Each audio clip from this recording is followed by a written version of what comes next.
What is up, everybody? Welcome to this week's edition of the Thursday Night Football FanDuel Q&A for this week. It's this week's edition. It's for this week, week 11. Let me be the first to say that this is, it's crazy that it's already week 11. I know nobody said that before, but it does feel pretty strange that we're already in to the 11th week of the regular season. I know we have an extra week this year, so we're not as far in percentage wise, but it's a lot of hard work, but I'm going to miss this. Even slates that are pretty problematic, such as the one we get tonight for the Patriots and the Falcons. The reason it's problematic, I'll get into, but it's really just a whole bunch of question marks. It's skill position plays outside of the quarterback. So welcome on in to the FanDuel NFL Q&A for this week. I'm your host, Brandon Gdula. I'm the managing editor over at numberfire.com. You can head over to Numberfire and check out all of my content, but a lot of other great content as well, including things like projections. But I know for this show, I'm generally trying to focus on the single game slate from a FanDuel standpoint, but I do get start sit questions. So as always, I like to point out that I publish a start sit column on Numberfire each week that goes up Thursday morning, and it's not your typical start set column. It's not just like kind of highlighting some guys who have really good or really bad matchups. It's more a top-down focus of the slate, looking at slate simulations and the probability that certain players finish for quarterbacks and tight ends. It's top 12 among the position for the week. For running backs and receivers, it's top 24 based on half PPR scoring. So if you have specific start questions, I would direct you to that. But of course, I'm always willing to take a look at those. But more specifically, get those questions in for tonight's game. I see some already coming through. But as always, I like to stick with my, sort of, again, top-down focus of this game, try to get our bearings and see what stands out before we kind of really dig in to the play. So again, hit up the comment section on YouTube, Facebook, Twitter, or Twitch, and I will start getting to those questions in just a few minutes. Starting with this game from a top-down standpoint, we have the Patriots as 6.5-point favorites over the Falcons with a total of 47 points. My NFL betting model that's based on underlying data and like expected points per play views this one a little bit closer than that spread indicates. It's about 3 points in favor of the Patriots on the road. So I think that the easiest way for me to get a little bit different for this week is just to assume that the Patriots are a little bit more popular because they're favored. And then I will go a little bit heavier on the Falcons from a DFS standpoint. So that's kind of step one for what I'm looking at for the slate. But again, Patriots pretty heavy favorites in a dome with a total of 47 points. You can head over to Numberfire and check out a lot of different stats, different landing pages. This games and lineups page will show you some things like injuries, but also just baseline projections for players, win probability. The model here at Numberfire viewing the Patriots is about 77% likely to pick up the win. Again, 6.5-point favorites on the road. My model is a little bit sees us a little bit closer to a coin flip, but again, I think you can really make the case for the Patriots being the default build, going heavier on the Patriots with a 3-2, possibly a 4-1 lineup on FanDuel. But I think the sneakiest play, obviously, is just going a little bit heavier with the Falcons. Jumping over into matchups for tonight's game. Again, I always like to look at passing, rushing, receiving, and pace numbers, trying to figure out where the most exploitable matchups are for tonight. And for the Falcons, they're exploitable against the pass for sure. 28th in Numberfire's passing net expected points per drop back allowed to quarterbacks, 29th in success rate. So not only bigger plays, but also consistent gains, which should really fit into Mac Jones's wheelhouse. But for the Patriots, a bit tougher against the pass for sure. Third in opponent adjusted fantasy points per dropback allowed, and top 5 in passing net expected points per dropback allowed. Both teams, top 12 in expected points allowed per carry, but not so stingy from a consistency basis. So we could see a little bit more consistent gains, but maybe we see a cap on explosive rushes for tonight. For the Falcons, again, just exploitable against the pass, specifically against receivers and tight ends. So we have 2 tight ends for sure from the Patriots with Hunter Henry, who scored a touchdown in what feels like 5,000 straight games, and Johnny Smith back in the lineup. So that's one area we can go to for a little bit more of a touchdown heavy site on with FanDuel being half PPR. Touchdowns are worth a higher percentage of fantasy points than on other full PPR sites. New England top 4 against receivers, top 7 against opposing tight ends. That doesn't take Kyle Pitts out of play, but again, we're looking at easier matchups for the Patriots offense here, which is to be expected for sure. But again, my model has this game a little bit tighter, so I think that there's a lot of leverage we can gain if we're willing to roster more heavy Falcons lineups. And one thing that really jumps out is these 2 teams typically play pretty fast, and they're also fairly pass heavy. The Falcons ranking 10th in pass rate whenever their pre-snap win probability is between 20 and 80%. The Patriots, not quite as pass heavy, but definitely not the worst. They're 19th, but they're even faster than the Falcons on a per play basis, just in terms of snapping the ball, while things are still winnable or, losable depending on the score there. Okay. So that's I know I've said this like 1,000 times, but there's just a top level view of how I'm looking at this game. I think a lot of people will trend toward the Patriots tonight, but I think the sneaky way to go, obviously, then is the Falcons, and I really don't think it's that egregious to talk yourself into going a little bit heavier on the Falcons, playing at home and playing with some good value options within their lineups. All right, jumping into questions. Question from Grim Fan on YouTube: Stevenson or Harris? So I will jump over to my slate simulations for tonight. This is based solely in Number Fire's baseline projections. And then I've done a lot of research on ranges of outcomes, kind of specifically like dynamic ranges of outcomes. So, higher ADOT receivers have a wider range of outcomes, things like that. But here's what this spit out over 10,000 simulations of this slate. Again, median FanDuel points you would pretty much expect to be on the quarterbacks, but specifically I got asked about Stevenson and Harris. Damian Harris looks like he's going to play. Cordero Patterson looks like he is not going to play. So that's kind of the news at running back for tonight. Ramondre Stevenson, great game last week without Damian Harris. Harris, again, trending toward playing, and his touchdown odds on FanDuel Sportsbook, -115, so more likely than not, according to the Sportsbook, to score. Number Fire's projections have him combined for 0.48 scrimmage touchdowns, which is pretty much in line with what you're seeing here on Sportsbook. But Number Fire simulations, their projections are also pretty keen on Stevenson here in terms of touchdown equity. Now, if you ask me, and you are asking me, Grim Fan, Stevenson or Harris, straight up, I think I have to go with Damian Harris for that extra 500. We're seeing some recency bias with Ramondre Stevenson. And yes, he most likely, and I think you'll find conflicting info on this, like conflicting takes.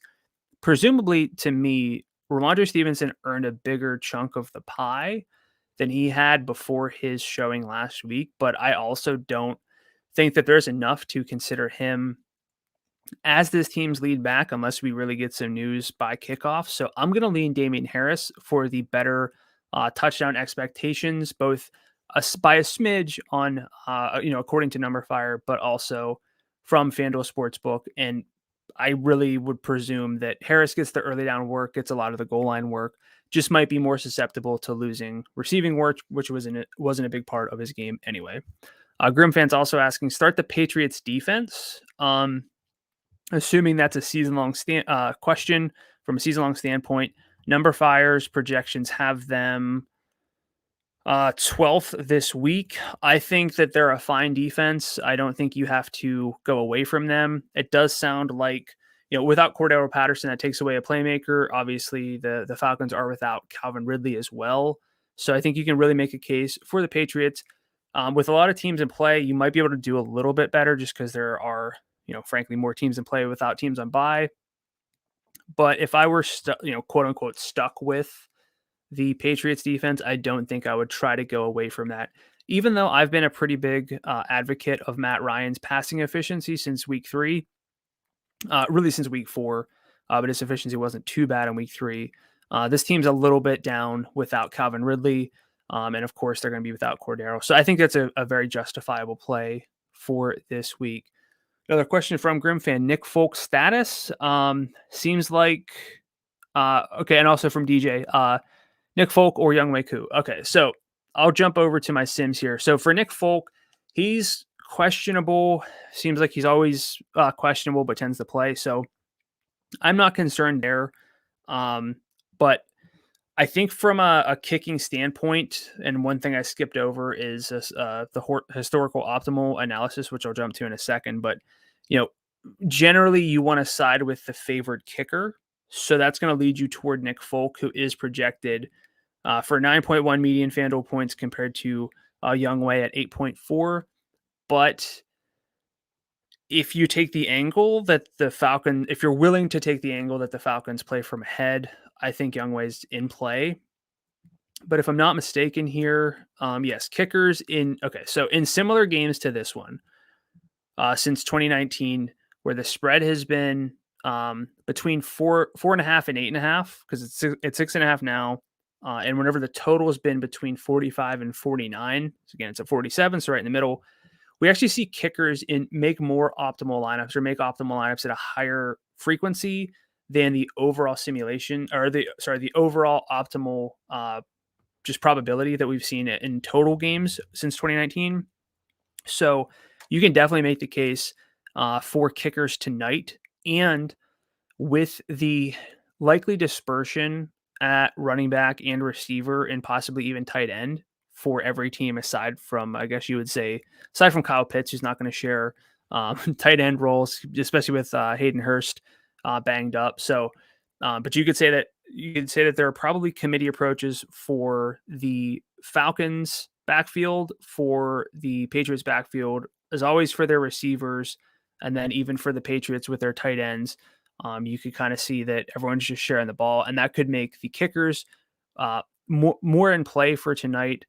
And I still think that you have to side with Nick Folk, but I have no issues if you're building that more Falcons heavy lineup that you go with Younghoe for tonight. Okay. Question from Andrew. Is there any way Mac can be played in the MVP slot with as much as the Patriots run, and that he has not scored 20 or more points, I believe, only once? Yeah, so Mac's ceiling is a big question mark. And that is a bit scary for plugging someone in to the MVP slot. Now, the simulations still like him to lead this slate in fantasy points at about a 33% rate.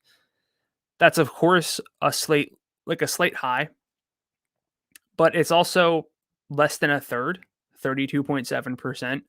The reason that it's just easier to project quarterbacks for a slate high in fantasy points is because their median projections high. And if you don't have players projected for, like, we don't have a key running back here projected for 15. Now, Damian Harris could have that type of role if he returns back to the role that he has had whenever he's been healthy. We could see Kyle Pitts get wide receiver 1 treatment and maybe be projected for a little bit more than 11 points. But I still think that Mac Jones is very much in play at MVP, but he might be a little bit more popular than he deserves to be. Again, here's the key thing with projecting this game is the baseline projections for everyone other than the quarterbacks is low because we don't know what to expect, right? And historically, in similar games to this, the MVP has been the favored quarterback about 44% of the time. That's Mac Jones. The favorite comes from the MVP side 70% of the time. So that points again to Mac Jones. His ceiling is a real issue. And I totally see where you're coming from, Andrew.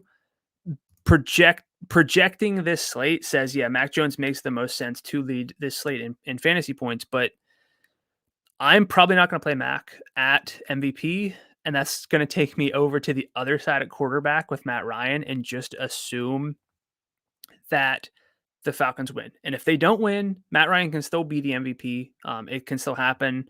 The Whenever the MVP is an underdog in these 57 comparable games, it's generally a quarterback or a running back. I don't think any running backs on the Falcons have that juice unless we see Mike Davis really return to a featured role, which is possible because the coaches basically came out and said like Wayne Gallman's playtime last week was because that game got out of hand against the Cowboys and because they knew that they had a short turnaround. So I think Mike Davis is a very sneaky MVP play, but I'm probably not going to get to Mac. I'm going to disagree with the overall trends because Mac Jones is a specific type of quarterback.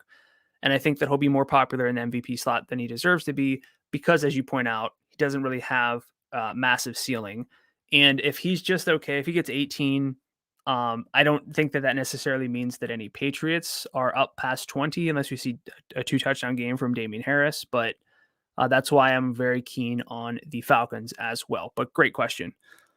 Okay, question from DJ. Should I play Deontay Harris this week versus Philly? That would depend on your alternatives.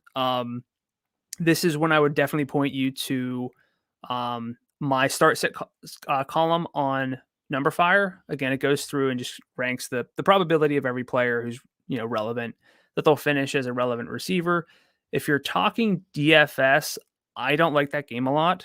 And I even with value at receiver being kind of bleak, I'm not particularly there myself. So you can probably do a bit better than Deontay Harris this week.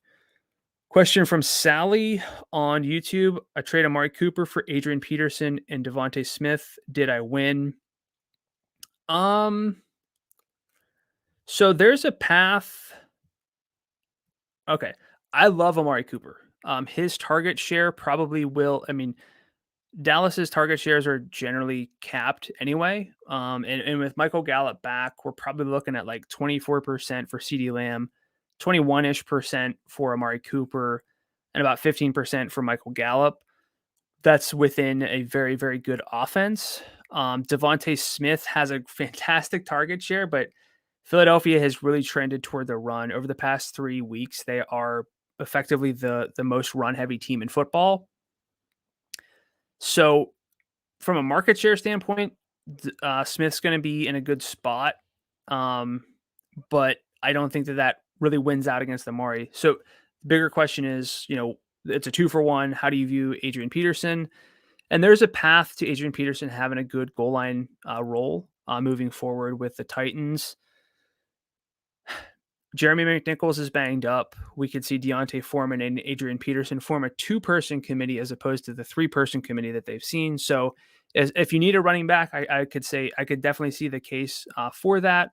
But I do love Amari, so that's a tough one for me just because of how I view that Cowboys offense. A question from Jim: Hunter Henry or TJ Hockenson PPR?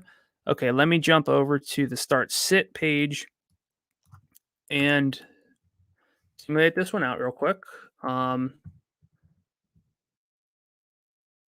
do Hockenson. And this is PPR. All right, so this is based on Number Fire's projections. Hawkinson's going to jump out to about a half-point lead there. But as you can see, based on their range of outcomes, it's dead even. So even though Hockenson has the higher baseline projection, the odds that he outscores Henry pretty tight. But Hockenson does have the higher ceiling, which is kind of baked in. He's a bit of a higher tight end. So you can see higher outcomes, lower floors. So overall, it's about equal. But the better ceiling belongs to Hockenson. So I think I'd lean with Hockenson for tonight, especially with Jonnu Smith back. Hunter Henry and Jonnu Smith have basically the same workload. But it's Hunter Henry who's cashing in on every touchdown chance. So I think eventually that's got to regress a bit. I can't go wrong with either again because of how close it is, but I would side with Hockenson by a tinge for tonight or for this week. Sorry. Okay. Question from Joseph: Patterson or D Johnson RB1? I'm assuming So Cordero is unlikely to play. Is that Dearness Johnson? Nick Chubb might play, but I don't think you can play. I don't think you can plan on playing Cordero tonight. And even if he does, it sounds like he's way too limited to be very effective. So I would try to find an alternative for Cordero for this weekend. Question from Amon Celtics: do I start Lockett or Mike Williams? I'll default this to half PPR. I don't really care so much what the Sims say because I'm going to side with Tyler Lockett most likely, unless this is just way out there. Um, so yeah, the better baseline projection belongs to Lockett again in half PPR. Just assume it's safe to assume that. The game for the Seahawks has issues. It's a divisional matchup. Russell Wilson looked pretty terrible, but I think that this one's fairly easily Tyler Lockett because Mike Williams has had target share concerns. Like his workload's going down. We kind of know that. He was phenomenal to start the season, been tailing off, but we don't have those market share concerns with Tyler Lockett. The market share is going to be there. It comes down to pass volume and efficiency. Russ is another week removed from his surgery, so I'm going to side with Tyler Lockett between those two. Okay. Adam says Matt Ryan sucked last weekend. He sure did. But 1 week of sample is not that relevant from a long-term viewpoint. Matt Ryan also has been quite good entering last week, and I know this will change, but Matt Ryan was the number 1 graded quarterback from week 3 on, according to Pro Football Focus. One of the best adjusted passers in terms of efficiency. And I think that this is a spot where you can take advantage of the recency bias and take a chance on Matt Ryan in this offense. Again, that's only because the consensus is on the Patriots to play from ahead, to beat the Falcons, who looked bad last week. But even without Calvin Ridley, this team's not been that bad from an offensive standpoint. So it's more of like, yes, if you want the safer play between the quarterbacks tonight, it's obviously Mac Jones. If you're looking for a way to be different, we can go to this Falcons offense and Matt Ryan. Adam also says Gallman should be started tonight. I don't know if I haven't seen that news if you're saying that he should be starting, but I did see some reports that this team basically said the reason that Gallman got so much work last week is because they had a short turnaround. So I think that actually puts a lot of emphasis on Mike Davis for tonight. Their salaries are pretty similar, 75 for Davis, 65 for Gallman. And Gallman does rate out as the better value according to Number Fire's baseline projections. I don't think Gallman's out of play by any means, but I think Mike Davis at 75, if you're willing to take a chance and put him in the MVP, and you say, hey, Red Kyle Pitts right above Mike Davis. You say, hey, Mike Davis scores twice. They just hand the ball off, and this game is a bit low scoring. The Patriots spread the ball around as usual, and Ramondre and Damian just kind of have a committee themselves, but we trust what the coaches say, and Mike Davis has that sort of featured back role, which we've actually seen from him. He's played a lot of snaps until Cordero Patterson really, really got involved. He's been on the field, just not that productive.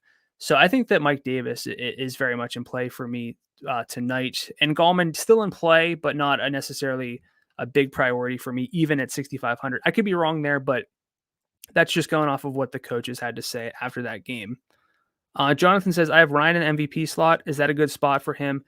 I think it's a great spot simply because, look, we want to get cute. We want to think differently about, single game slates. But overall, if you go back to the start of 2019, the optimal MVP in perfect lineups has just been a quarterback almost half the time. In games like this where there's enough scoring to go around for multiple touchdowns for quarterbacks, but not so much that we're seeing, certain players put up 2 touchdowns plus 150 yards because the totals, the total's 55.5 and it actually scores 60 plus points.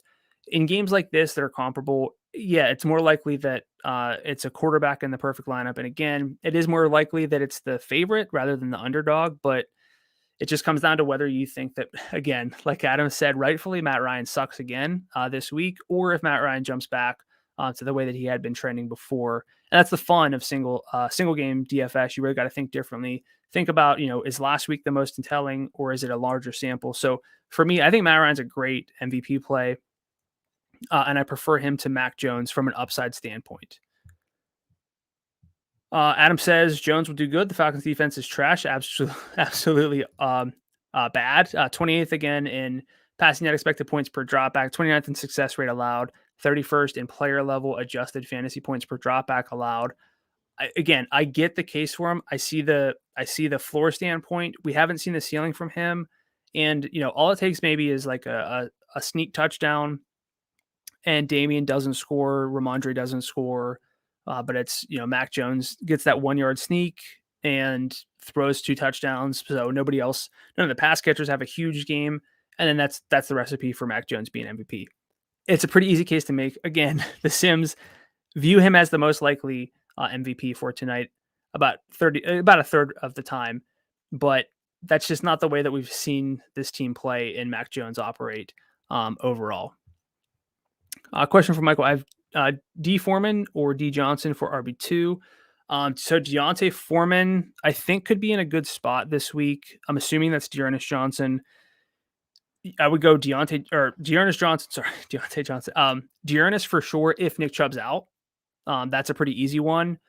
But if not, I don't feel that bad about Deontay Foreman simply because Jeremy McNichols might not play. Deontay Foreman should be getting more and more work throughout the end of the season with Derrick Henry out. So that's going to come down simply to the status of Nick Chubb again. If Chubb plays, I could still see a case for Dearness, but realistically, I would just go with Foreman there. Adam says the Falcons say Gallman will probably get more touches than Davis. I have not seen that. If that's the case, that's the type of news that we want to react to. But that goes against what they said earlier this week. Okay. Andrew's asking, Andrew says, does Gage become the number one with Patterson out if you don't consider Pitts as a wide receiver role? So, yeah, I'll actually pull up my spreadsheet here, my usage spreadsheet, and go just to the Falcons and look at, will this filter out here? All right, there we go. So this is the past 3 games with no Calvin Ridley. I'll sort by route rate here. Okay, so Kyle Pitts is at 80% of the routes the past 3 games. Russell Gage, 74%. Tajay Sharp, 73%. Olamide Zaccheaus all the way down at 47%. So that's noteworthy there. From a market share standpoint, though, and here's kind of the bigger thing, is Kyle Pitts at 24%. Cordero, 16%. You take that out. It's going to be Russell Gage and Zaccheaus kind of battling out. I think from a route rate standpoint, from a market share standpoint, and just kind of applying it from there, you got to go Russell Gage as the top option without Cordero. So I think that he's very much in play for tonight. Larry's asking, regardless of whether Chubb plays or not, would you still start Dearness Johnson? I also have Freeman, who should get the nod for Week 11. So there, I would go with. So I talked to my co-host Jim Sonis on the Heat Check podcast this week. I was low on Dearness Johnson. Jim, and again, assuming Nick Chubb is out, Jim loved Dearness Johnson, which I totally get. I just don't think the workload's going to be there enough for Dearness if Nick Chubb plays. We will need to see what the conditioning report is on Chubb. So that's a little bit hard to answer at this point. I would probably just go with Freeman there if we're going to get a committee for the Browns. Okay. Question from Smokey the Cat. Russell, Kirk Cousins, or Tua this week? So this is a really interesting question. This is one. Russell Wilson was actually kind of the featured player in my start sit column for this week, just because he didn't rate out particularly well. So I'll run this through here just to kind of get somewhat of a baseline.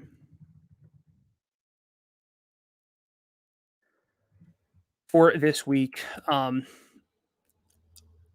look, I get the case for wanting to stick with Russell Wilson, but it's a divisional matchup for him. I know it's a divisional matchup for Miami as well against the Jets, but it's a very different conversation. The Cardinals are top 6 adjusted pass defense according to Number Fire. The Jets are the Jets. Since 2016, quarterbacks like QB1s throw for an average, they get to 300 passing yards in about 26% of games. If you look at games where they're playing in a divisional opponent and that divisional opponent is a top 6 adjusted pass defense entering that week, that goes from 26% to 18%. With Russell Wilson's injury and with how bad he looked last week, I think the safer play is just going to be Tua. So he's going to get the nod for me, especially with this one being pretty close. I don't think Kirk Cousins is quite in that conversation. Again, he also plays a good adjusted pass defense within the same division as well.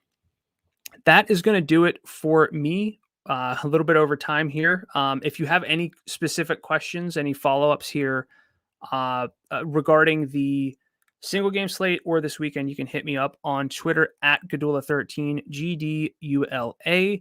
I will be back on YouTube tomorrow at 4 p.m. Eastern with Jim Sonis and JJ Zacharyson doing a live snake draft on the FanDuel platform. And then also after that, we go through and answer some questions. You'll definitely want to get Jim and JJ's input on some of these start sit questions because it's a pretty tough week simply because we have so many options, very few buys for this week. So again, that's going to do it for me for today's show. Big thank you to Calvin Theobald for producing this video, making sure things run smoothly there. Again, on Twitter at Gdula13. Best of luck tonight. Best of luck this week. Let's hit a big stack tonight.